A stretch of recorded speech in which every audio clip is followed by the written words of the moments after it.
New York City, 1989. The air inside the Harlem recording studio felt heavy with possibility as engineers and technicians huddled around unfamiliar equipment, their faces illuminated by the soft blue glow of monitors displaying waveforms none of them had ever seen before. Outside, the city continued its relentless rhythm, unaware that within these soundproofed walls, something revolutionary was taking shape. Madonna sat in the center of it all, her blonde hair pulled back in a practical ponytail, dressed not in the provocative outfits that had made her famous, but in simple black clothing that seemed to emphasize the seriousness of the moment. She leaned forward, eyes intense with concentration, as the chief engineer explained once more how the system worked.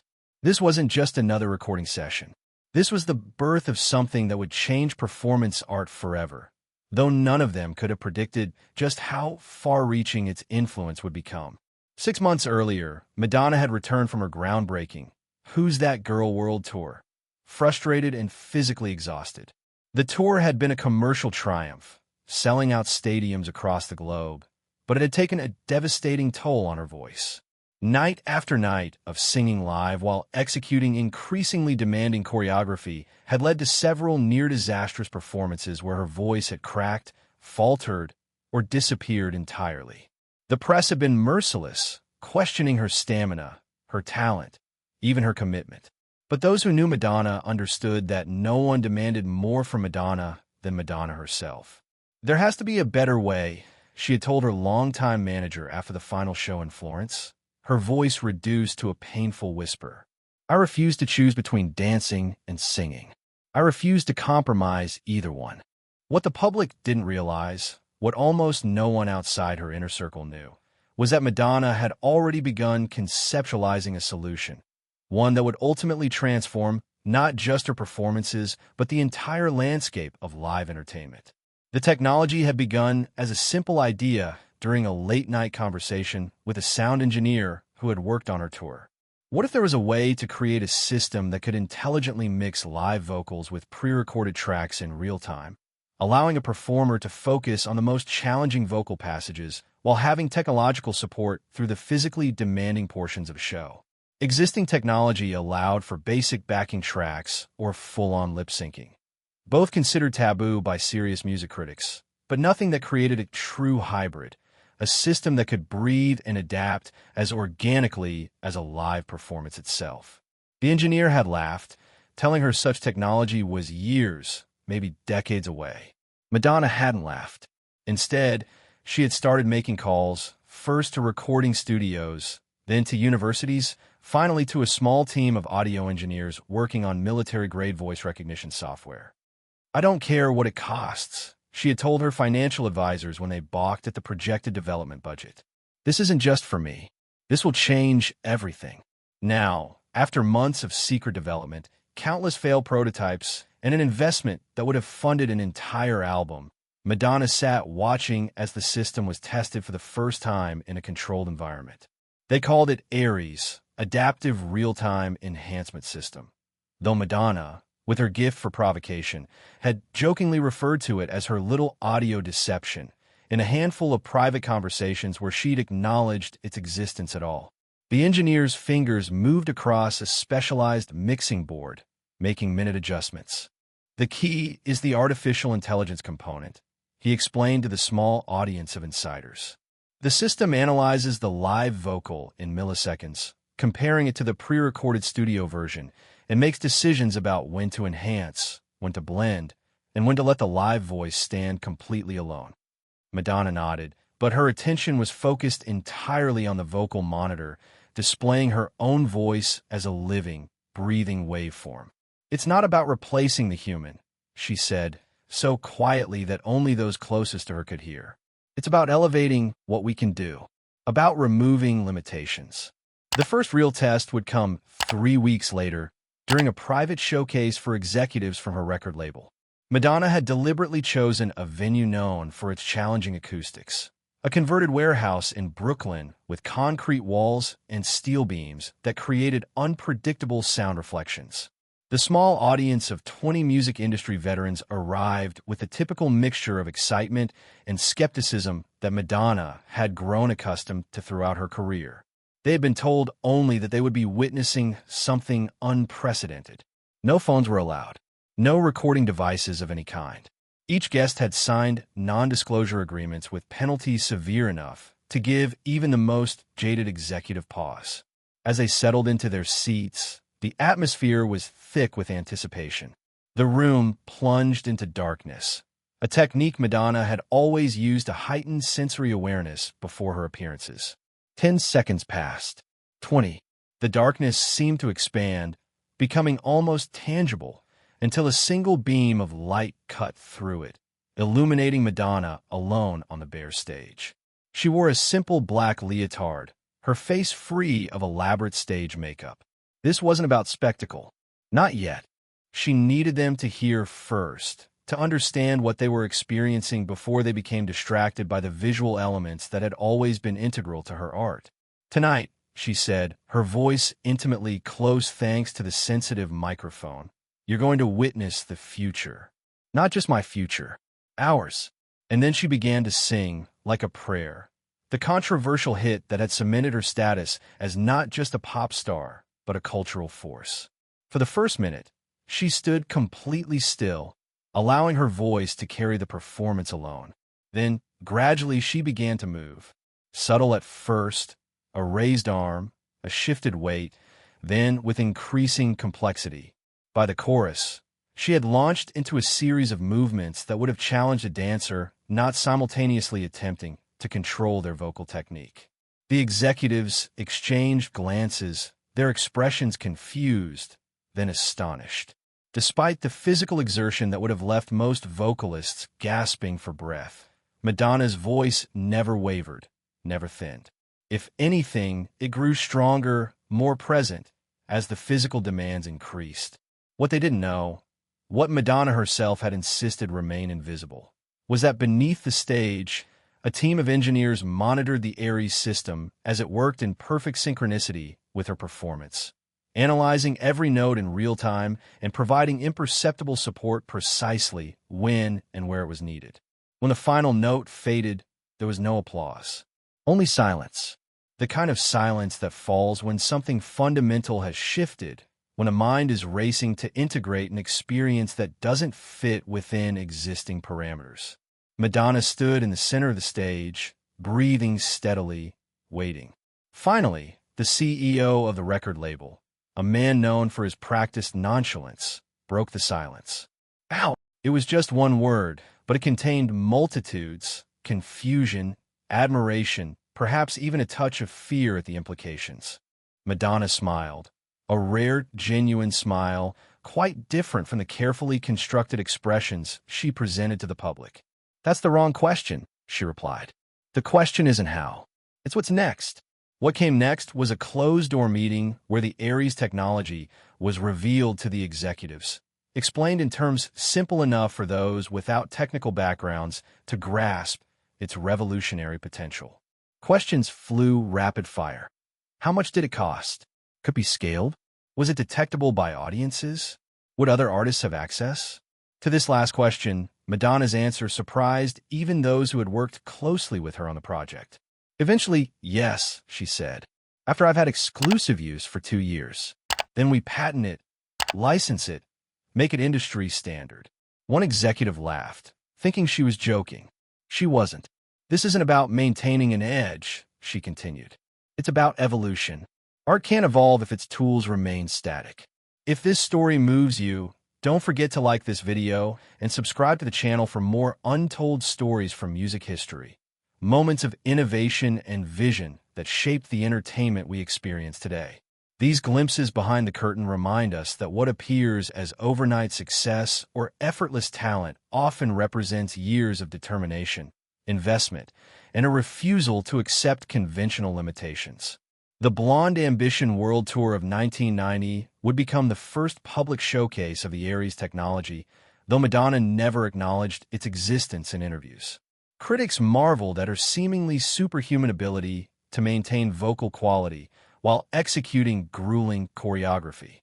Madonna has either been replaced by a cyborg or she's made some Faustian bargain, wrote one particularly hyperbolic reviewer for the Los Angeles Times. No human could possibly sing like that while dancing as she does. The truth, as always, was both simpler and more complex. It wasn't magic or divine intervention. It was innovation, methodical, expensive, visionary innovation driven by an artist who refused to accept the limitations of existing technology. For the first 2 years, as agreed, the technology remained exclusively Madonna's, deployed with increasing sophistication throughout her tours and special performances. Her team continued refining the system, addressing minor latency issues, expanding its capability to handle extreme vocal techniques, even developing specialized microphones that worked more effectively with the AI components. Engineers who worked on the project were required to sign lifetime confidentiality agreements, their compensation generous enough to ensure compliance. The patent applications were filed under the names of shell companies, the technical language deliberately obscured to prevent reverse engineering. Madonna understood that the value of Aries lay not just in its capability, but in its invisibility, in the audience's belief that what they were witnessing was purely human achievement, unaided by technological intervention. When the exclusivity period ended, Madonna kept her word. The technology was licensed first to a handful of top-tier performers, though many chose not to use it, preferring either the authenticity of fully live vocals or the security of traditional backing tracks. Then, gradually, as costs decreased and the system became more user-friendly, it filtered down through the industry. Broadway productions adopted modified versions. Television singing competitions used it to protect contestants from the worst of their nervous vocal errors. By the early 2000s, variations of what had begun as Madonna's personal solution had become ubiquitous in live performance, though few knew its origin story. The public narrative around performance enhancement technology focused on newer, more visible innovations, while Aries and its descendants operated beneath the surface, fundamentally transforming audience expectations without their awareness. In a rare moment of acknowledgement, during a small technical Grammy ceremony in 2005, the original engineer who had helped develop Aries received a certificate of recognition for contributions to live performance technology. In his brief acceptance speech, he said only true innovation happens when visionaries refuse to accept that something cannot be done.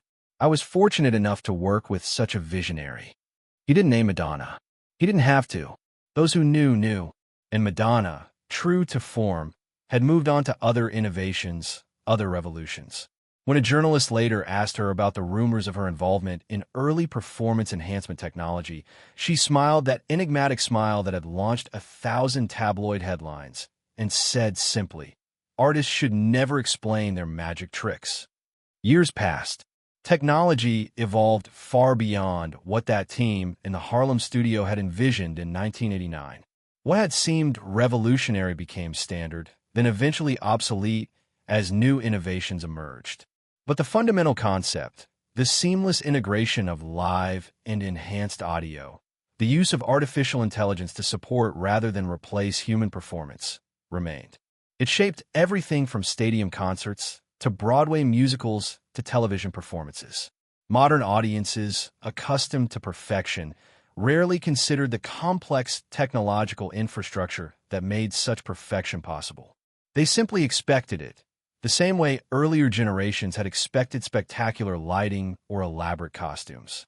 In 2018, during a retrospective exhibition of Madonna's career at the Metropolitan Museum of Art, a small, easily overlooked display contained what appeared to be an ordinary mixing board. The accompanying placard provided minimal information: custom audio processing equipment, circa 1989, on loan from a private collection. Most visitors passed it without a second glance, drawn instead to the more visually compelling costumes, video installations, and photographs. But occasionally, someone with technical knowledge would stop, examining it with growing confusion and then dawning recognition. Is that? They would begin before falling silent, understanding the significance of what they were seeing. Museum staff reported that on several occasions, Audio engineers were found standing before the display with tears in their eyes, overwhelmed by the realization that they were looking at the genesis of technology that had shaped their entire professional lives. Madonna herself visited the exhibition only once, after hours, when she could move through the spaces without the distraction of public attention. Security camera footage, later described by museum staff, showed her pausing longest not before the iconic costumes or gold records, but the small display containing the original Aries prototype. She stood there for nearly 5 minutes, one hand resting lightly on the glass case, her expression unreadable. Then she moved on, disappearing into the next gallery. What thoughts passed through her mind in those moments? What memories or reflections remained, like so much about Madonna? Deliberately private, protected from a world that had always demanded more access than she was willing to grant. Today, as we watch performers execute physically impossible choreography while delivering vocal performances of flawless technical precision, we rarely question how such feats are accomplished. The technology has become invisible, its operation so seamless that we no longer perceive its presence. This, perhaps, is the true measure of its success. Not that it exists, but that we have forgotten it exists. That we accept as natural what is in fact the result of extraordinary technological intervention. Every time we attend a concert where a performer dances vigorously while maintaining perfect vocal control, every time we watch a televised performance that seems too flawless to be real, yet too imperfect to be pre-recorded, we are witnessing the legacy of that night in Harlem, when Madonna refused to accept the limitations of existing technology and insisted on creating something new. The true revolution is not the technology itself, but the shift in possibilities it created, the expansion of what could be imagined, what could be attempted, what could be achieved. Before Aries, performers faced an impossible choice between movement and vocal quality, between visual spectacle and auditory perfection. After Aries, those limitations dissolved, opening pathways for artistic expression that would have been unimaginable to earlier generations. This is Madonna's hidden legacy, one that exists alongside, but separate from her more visible cultural impact. Not just songs or videos or fashion trends, but a fundamental transformation in how performance itself is conceived and executed. If this video has given you new appreciation for the hidden innovations that shape our entertainment experiences, please like and subscribe. Share it with someone who appreciates the intersection of art and technology, who understands that what appears as effortless performance often represents countless hours of invisible labor and innovation. And remember that true revolutions don't always announce themselves with fanfare. Sometimes they slip quietly into our lives, transforming our experiences so gradually that we forget there was ever a time before them. In a climate-controlled storage facility owned by a major record label, hundreds of boxes contain the physical artifacts of music history. Master tapes, contracts, promotional materials, the ephemera of an industry constantly reinventing itself. In one such box, unmarked except for a catalog number, lies a small handheld device that resembles a primitive smartphone. Its screen is dark, its battery long dead. If powered on, it would display a simple interface with one central button labeled Aries.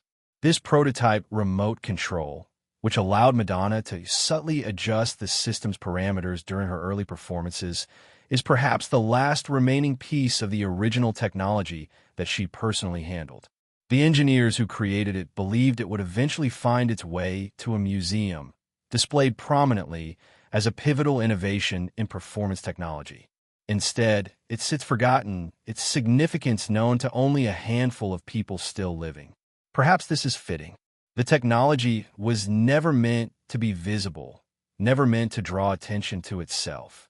Its purpose was always to disappear, to create a space where the impossible seemed effortless, where human limitation seemed to dissolve into pure expression. In this, at least, it succeeded beyond its creator's wildest dreams.